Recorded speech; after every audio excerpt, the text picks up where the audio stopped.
Fala pessoal, tudo beleza? Sou o Pedro Coelho e sejam muito bem-vindos aqui ao meu canal. No vídeo de hoje eu vou trabalhar com um tema muito importante para você que se prepara para carreiras jurídicas. É o tema da moda que está pronto e maduro para ser cobrado em primeira fase, mas sobretudo em fases discursivas e ou mesmo provas orais. Não apenas no âmbito da Defensoria Pública, mas para carreiras de magistratura, do Ministério Público, da Advocacia Pública, enfim, carreiras jurídicas de concursos que costumam exigir dos candidatos um conhecimento mais aprofundado.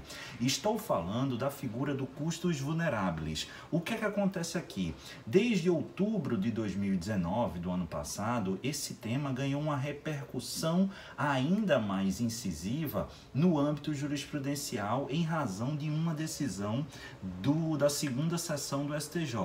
Essa já era uma ideia desenvolvida e trabalhada no âmbito processual pela doutrina e finalmente chegou ao STJ, quando a segunda sessão, no julgamento de um embargo de declaração no recurso especial 1.712.163 originário lá de São Paulo, em que a Defensoria Pública requereu a sua intervenção justamente arguindo a ideia de ser um guardião dos vulneráveis. E o que é que esse custos vulneráveis ou guardião dos vulneráveis indicaria? Pedro, muita gente já me pergunta se não seria um nome bonito diferente para o amicus curiae, que em relação ao processo civil, o novo Código de Processo Civil em 2015 recebeu um tratamento mais específico e mais ampliativo.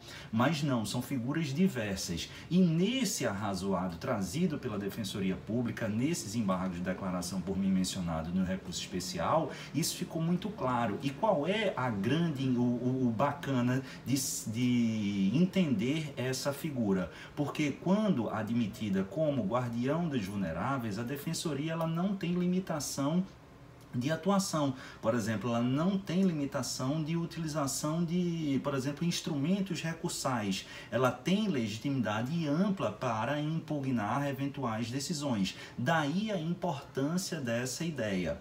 E quando é, Pedro, que isso vai surgir, vai aparecer? Qual é a possibilidade ou a situação que o magistrado deve apreciar para verificar se deve deferir ou não a atuação da Defensoria Pública nessa figura de custos vulneráveis ou do guardião dos vulneráveis? De acordo com o STJ, na sua segunda sessão, o entendimento construído foi de que a Defensoria deve atuar como custos vulneráveis e deve ser aceita quando, no caso concreto, se verificar que é possível, do caso específico, a construção de precedentes, a formação de precedentes em favor dos vulneráveis e com a temática repercutindo no cenário dos direitos humanos. Então, o julgador vai analisar, olha, a parte autora não está patrocinada pela Defensoria Pública, mas ao fim e ao cabo da decisão ora apreciada, é provável que essa decisão culmine com a formação de um precedente importante a favor da população vulnerável e tem repercussão direta no âmbito dos direitos humanos. A partir de uma construção de raciocínio extraído da Constituição Federal, nós teríamos efetivamente essa legitimação para a Defensoria intervir como guardião dos vulneráveis ou como custos vulneráveis, que não, repito, se confunde com amicus curiae, beleza? Pedro, essa figura, ela tem densidade normativa, ela tem previsão legal e o próprio STJ, pessoal, diz claramente que o custos vulneráveis, pelo menos nesse momento, ele não encontra um regramento positivado específico, mas é claramente possível extrair a sua baliza normativa, o seu substrato constitucional da Carta Magna, em especial da interpretação extraída da função fundamental da Defensoria, lá do artigo 134, e a lógica do acesso à justiça estampada no artigo 5º, inciso 74 da mesma Constituição Federal. É esse o embasamento normativo que a gente vai ter que construir para estabelecer a lógica do custo dos vulneráveis ou dos guardião dos vulneráveis. Conforme eu havia dito, a doutrina já trabalhava esse tema. Em outubro de 2019, isso foi agasalhado pela segunda sessão, só que você deve se recordar que a segunda sessão do STJ, ela trabalha, ela labora com temas atinentes à seara de direito privado. E qual é a grande novidade aqui? É que no último dia, 1º de abril, que é o dia da mentira, mas de mentira não tem absolutamente nada, o STJ, a partir de uma decisão muito importante do ministro Sebastião Reis, num pedido, numa petição construída, apresentada, impetrada pela Defensoria Pública no HC coletivo 568693, admitiu a Defensoria Pública da União como guardião dos vulneráveis, como custos vulneráveis no âmbito criminal.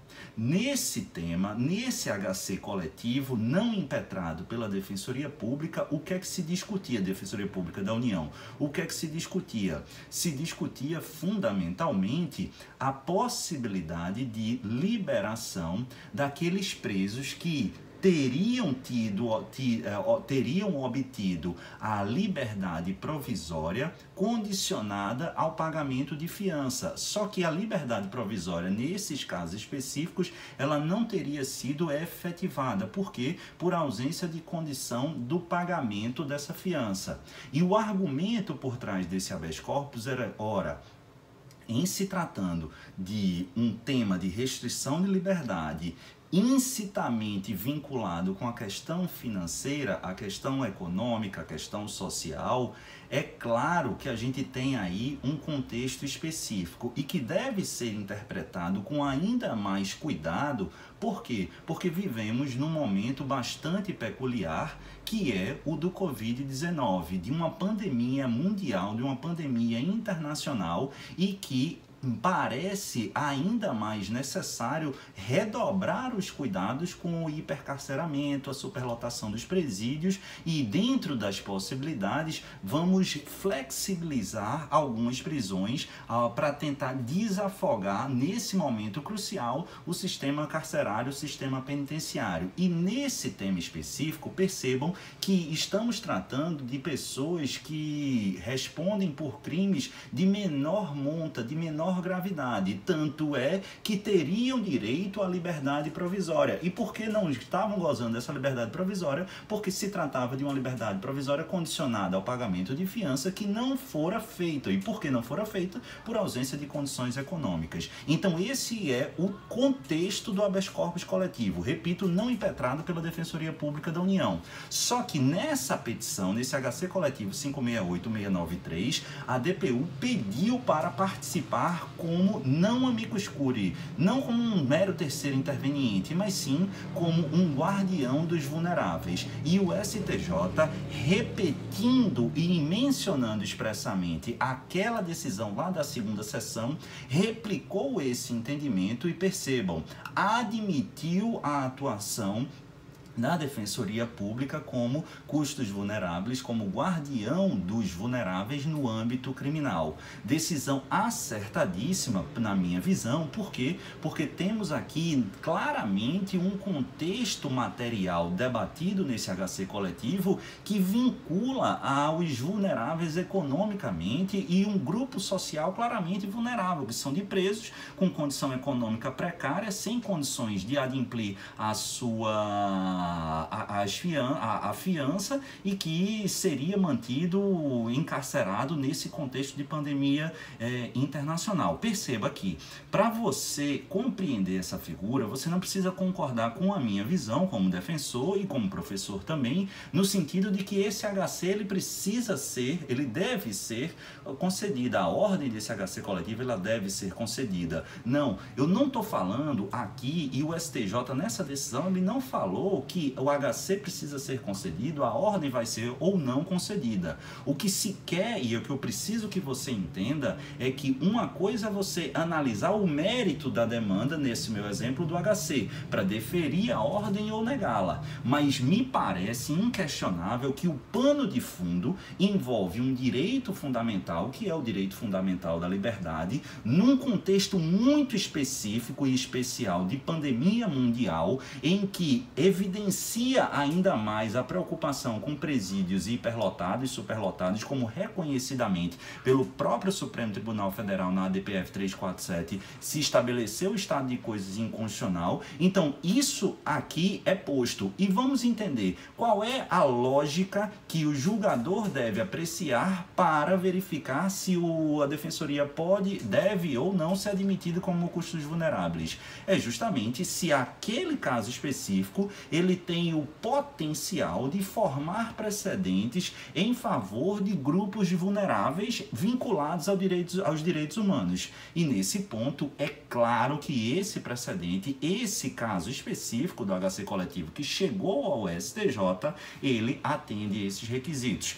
Perceba, se ele vai ser ou não deferido, o HC coletivo, é um outro tema que a gente pode até discutir, mas o que eu quero que você compreenda é a intervenção da Defensoria Pública como guardião dos vulneráveis ou custos vulneráveis dentro do direito penal, dentro do processo penal. É um tema, doutores e doutoras, com a certeza que eu estou vivo, vai despencar em prova. Já estou trabalhando num artigo, não num artigo, mas num modelo para inserir esse tema já dentro das próximas edições do meu livro de Direito Processual Penal, mas com a certeza que eu estou vivo, por isso que eu quis gravar esse vídeo. Esse é um assunto que vai aparecer nas provas de vocês. Se vocês tiverem compreendido o que eu falei até o momento, já estou plenamente satisfeito. Comenta aí embaixo, você conhecia esse tema? Você já ouviu falar sobre esse vídeo te ajudou? Espero que sim. Um beijo no coração de todos, fiquem com o Papai do Céu e até o próximo vídeo. Se você não está inscrito no canal, se inscreve e aciona o sininho, porque sempre que eu subir conteúdo novo, você vai ser devidamente notificado. Valeu, pessoal, abraço!